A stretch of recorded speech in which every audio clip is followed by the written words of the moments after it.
In the country's Hall of Shame, and fresh details have emerged on how officials at the now defunct Interim Independent Electoral Commission conspired with suppliers and brokers to legally obtain public funds in a scandal that acquired the name tag Chickengate.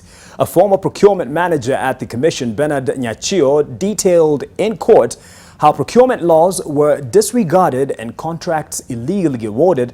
Ken Mijungu has the details. The case in which former IEBC chief James Oswago and others are charged with receiving bribes continues in court, with former procurement manager at the commission Bernard Nyachio revealing how procurement rules were flouted at the Interim Independent Electoral Commission.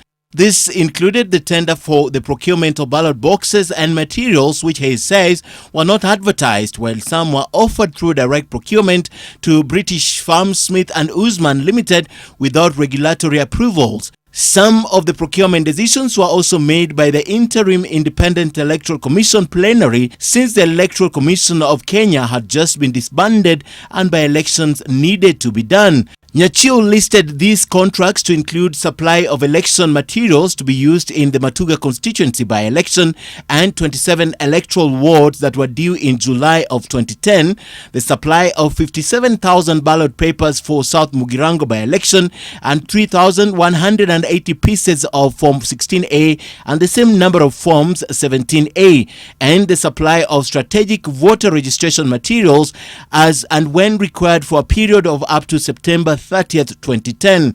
The company was also to print 18 million voters' cards, and 50% of the contract fee was paid.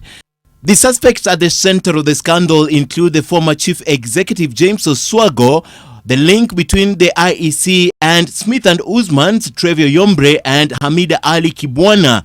The charges brought against them include receiving bribes and willful failure to comply with laws relating to procurement of election and by-election materials. Oswago joined the commission in January of 2010.